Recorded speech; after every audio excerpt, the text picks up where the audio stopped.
अस्सलाम वालेकुम। आज का हमारा लेक्चर जो है वो मेट्रिक स्पेस के ऊपर है। मेट्रिक स्पेस की बिल्कुल बेसिक डेफिनेशन से हम स्टार्ट करते हैं। मेट्रिक स्पेस किसे कहते हैं? मेट्रिक स्पेस की डेफिनेशन मैंने आपके सामने लिखी हुई है। मेट्रिक स्पेस जो है उसके लिए आपको एक non empty set x select करना है, एक्स जिसका नाम है। उसके बाद आपने एक फ़ंक्शन लेना है। उस फंक्शन को यहाँ पे नॉर्मली तो हम फंक्शंस को डी से एफ से रिप्रेजेंट करते हैं, लेकिन यहाँ पे हम अपने जो फंक्शन जो सेलेक्ट करेंगे उसको डी से रिप्रेजेंट करेंगे। और वो फंक्शन इस तरह का है कि उसकी डोमेन में ये सेट है एक्स क्रॉस एक्स, ठीक है, 2 डायमेंशन का एक सेट है। यही वाला जो नॉन एम्प्टी सेट आपने सेलेक्ट किया था, इसी नॉन एम्प्टी सेट को आप जो है उसका कार्टेशियन प्रोडक्ट लेंगे, उसी सेट का उस सेट के साथ कार्टेशियन प्रोडक्ट लेंगे। तो ये 2 डायमेंशन के सेट के ऊपर आप ये फंक्शन अप्लाई हो रहा है और आंसर में आपके पास ये रियल नंबर्स का सेट है, ठीक है। इनके रेंज में आपके पास रियल नंबर्स का सेट पड़ा हुआ है और यानी कि और 1 डायमेंशन का, जबकि डोमेन में आपके पास 2 डायमेंशन का एक सेट पड़ा हुआ है और डी आपके पास एक फंक्शन है। अब ये जो है this function is set to be metric. इस फंक्शन को हम मेट्रिक कहते हैं अगर ये फंक्शन 3 प्रॉपर्टीज़ सेटिस्फाई करते हैं, तो फिर ये फंक्शन जो है वो मेट्रिक कहलाता है। लेकिन फंक्शन को अच्छी तरह से देख लें, ये फंक्शन है क्या, इसकी डोमेन ऑलवेज़ क्या होनी चाहिए और इसकी रेंज क्या होनी चाहिए। इसकी डोमेन जो है वो आपके पास कोई भी इस तरह का आप नॉन एम्प्टी सेट एक्स लाश करेंगे और उसकी कार्टेशियन प्रोडक्ट जो है वो इसके डोमेन में रख देंगे और रेंज जो है वो हमारे पास कोई भी रियल नंबर हो सकती है।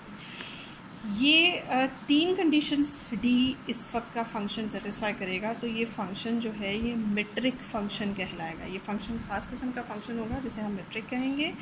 और ये जो सेट एक्स है जिसके ऊपर हमने ये मेट्रिक डी डिफ़ाइन की हुई है, ये set along with this metric is called the metric space. तो फिर इस सेट को हम मेट्रिक स्पेस कहेंगे। ये सेट जो है वो मेट्रिक स्पेस बन जाएगी, ठीक है जी। अब वो 3 कंडीशंस कौन सी हैं उनको देख लेते हैं।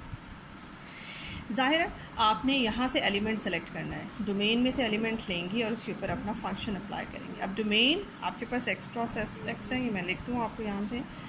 एक्स में अगर फॉर एग्ज़ाम्पल आपके पास एलिमेंट्स हैं x1 x2 and so on, ठीक है, तो एक्स क्रॉस एक्स में आपके पास इस तरह के एलिमेंट्स होंगे x1, x2 type, such that x1 की और x2 भी x से बिलोंग।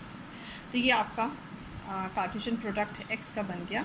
ये आपके x क्रॉस x में इस तरह के एलिमेंट्स होंगे और जब आपका फंक्शन डी अप्लाई होगा तो अपनी डोमेन के इस तरह के 2 डायमेंशन के एलिमेंट्स पे अप्लाई होगा। तो आपने फॉर एग्जांपल x और y और z, यहाँ मैंने पहले बता दिया कि आपने x में से सिलेक्ट किए, तो एक 2 डायमेंशन का एलिमेंट उठाया x y, ठीक है, अपनी डोमेन में से, और d उसके ऊपर अप्लाई किया।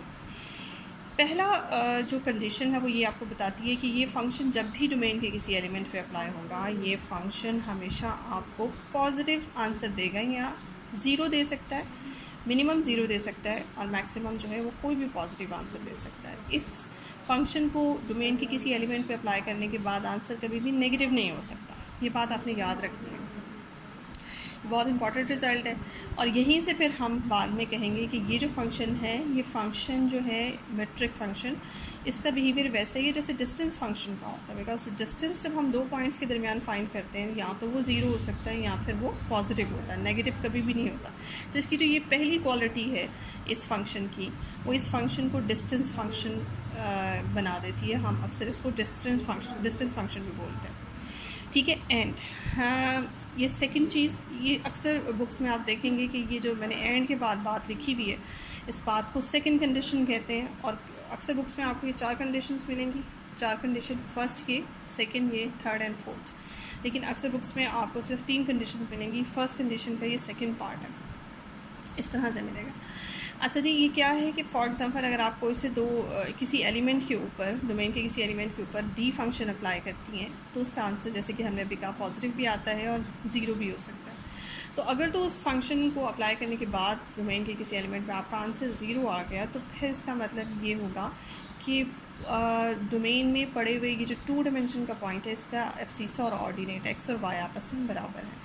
ये बात भी डिस्टेंस फंक्शन जैसी है, जैसे कि फॉर एग्जांपल अगर आप 2 पॉइंट्स के दरमियान, एक पॉइंट एक्स है और एक पॉइंट आपका y है, इन दोनों पॉइंट्स के दरमियान आप डिस्टेंस फाइंड करते हैं तो कुछ ना कुछ पॉजिटिव डिस्टेंस आता है। लेकिन अगर आपका ये y पॉइंट उठ के x के ऊपर ही आ जाए तो फिर x से x तक का डिस्टेंस या x से y तक का डिस्टेंस ज़ीरो डिस्टेंस हो जाएगा।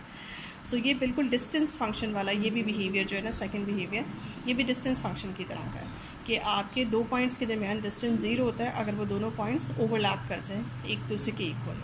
अच्छा जी, थर्ड कंडीशन या सेकंड कंडीशन भी कह सकते हैं कि आप x से y तक के ऊपर अपनी मेट्रिक अपना ये d फंक्शन अप्लाई करें या y से x तक का के ऊपर d फंक्शन अप्लाई करें तो आपका आंसर सेम आएगा, इससे कोई फ़र्क नहीं पड़ता। ये बात भी बिल्कुल ऐसी है जैसे आप x से लेकर y तक डिस्टेंस फाइंड करें या y से x तक का डिस्टेंस फाइंड करें, आपका डिस्टेंस सेम ही होगा। ये तीसरी जो बात है ये भी इसको डिस्टेंस फंक्शन बनाती है। और चौथी जो बात है, इस प्रॉपर्टी को, चौथी प्रॉपर्टी को हम ट्रायंगुलर प्रॉपर्टी भी कहते हैं। ठीक है जी, इसका दूसरा नाम जो है वो ट्रायंगुलर प्रॉपर्टी है। ट्रायंगुलर प्रॉपर्टी इसको इस तरह से कहते हैं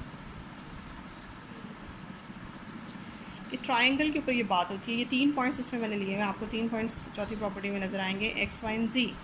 फॉर एग्ज़ाम्पल ये आपके पास है x, इसी को ले लेते हैं, ये आपके पास x है, ये आपके पास y है और ये आपके पास z है। इन तीनों पॉइंट्स को जब आप मिलाते हैं तो आपके पास जो है वो एक ट्रायंगल बनती है। तो ट्रायंगल में अगर आप x से z तक जाते हैं, फॉर एग्ज़ाम्पल कोई एक साइड का डिस्टेंस लेते हैं, एक साइड की लेंथ लेते हैं, तो वो लेंथ जो है वो दोनों साइडों की लेंथ से या डेफिनेटली या तो लेस होगी या इक्वल होगी, यानी कि x से y पे जाएं और y से z पे जाएं, तो ये जो दो डिस्टेंस का सम है, ये देखिए आपके पास x से y तक आप जाएं डिस्टेंस या y से z और y से z पे जाएं, इन दोनों को ऐड करें, डेफिनेटली ये दो डिस्टेंसेस जो हैं वो x से z तक के डिस्टेंस से ग्रेटर होंगे। ठीक है, और x से z तक का डिस्टेंस जो है वो इनसे लेस होगा। इक्वालिटी के भी चांसेस हो सकते हैं।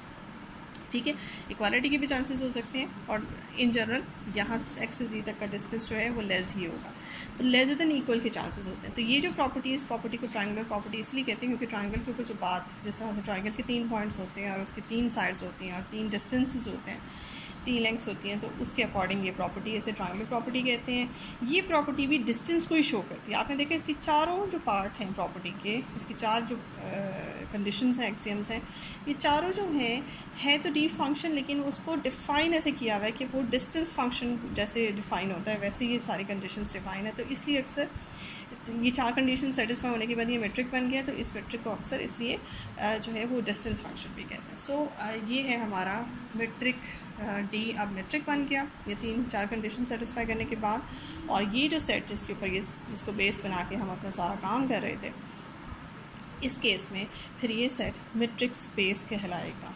ठीक है जी, तो मेट्रिक स्पेस को नॉर्मली x, डी और इस तरह से ब्रैकेट डाल के लिखते हैं, ये आपकी मेट्रिक स्पेस हो गई है। या समटाइम्स सिर्फ x भी लिखा हो इस तरह से, x ज़रूरी नहीं कि आप हर दफ़ा उसके साथ बताएं कि कोई ना कोई मेट्रिक फंक्शन है, ये अंडरस्टूड समझा जाएगा। अक्सर ऐसे भी लिखा होगा कि x इज़ मेट्रिक स्पेस। ठीक है, ऐसे भी अक्सर आपको लिखा हुआ मिलेगा। तो इसका मतलब ये होगा कि इसके साथ अगर ना भी ऐसे डी फंक्शन डिफ़ाइन हो या बताया हो कि कोई डी फंक्शन, तो आप अंडरस्टूड समझेंगे कि बाय डेफिनेशन हम एक्चुअली में मेट्रिक स्पेस की डेफिनेशन क्या है कि मेट्रिक स्पेस आपकी बनती ही नहीं है जब तक उसके साथ कोई डी फंक्शन डिफ़ाइन ना हो। तो अगर यहाँ मेंशन नहीं भी किया तो कोई बात नहीं, आपका इसके साथ कोई ना कोई डी फंक्शन एसोसिएट होगा और वो डी फंक्शन ये 4 कंडीशंस भी सेटिस्फाई कर रहा होगा। ठीक है, तो आपने इसको इस तरह से हमेशा समझना है। इसके बाद फिर जो है इसकी एग्जांपल्स आ जाती हैं, examples of the metric space. जी, प्रैक्टिकली हमारे पास जो सेट्स हैं, अब ये सेट तो अननोन है, ये सेट, इस सेट की जगह आपके पास रियल नंबर्स का सेट भी आ सकता है, इस सेट की जगह आपके पास और बहुत से सेट्स जो कॉमन लाइफ में आप इस्तेमाल करते हैं वो सेट्स आ सकते हैं और फिर उनके ऊपर अप्लाई हो और कुछ और अप्लाई होने के बाद उसको कैसे चेक किया जा सकता है कि डी दिया हो और फिर आपने जाके चेक करना हो। नॉर्मल क्वेश्चंस आपको ऐसे आएंगे कि आपको ये सेट एक्स दिया होगा, डी डिफाइनिंग बिहेवियर डी का दिया होगा और जाके आपने चेक करना है कि क्या ये 4 कंडीशंस डी पे सेटिस्फाई होती हैं। तो इसको प्रैक्टिकली चेक कैसे करते हैं, वो चेक जो है करने का तरीका वो मैं आपको बताऊंगी एग्जांपल्स में। और कुछ मेट्रिक्स ऐसी होती हैं जो कि स्टैंडर्ड मेट्रिक्स होती हैं, बाय नेम आपने उन्हें याद करना होता है, तो वो उन स्टैंडर्ड मेट्रिक्स का भी जिक्र करेंगे लेकिन अपनी नेक्स्ट वीडियो में। आप इतनी वीडियो में, इस वीडियो में इतना ही काफ़ी है। आप इसको देखें, अपने कमेंट्स प्लीज़ ज़रूर दें और मेरे चैनल को सब्सक्राइब करें। Thank you.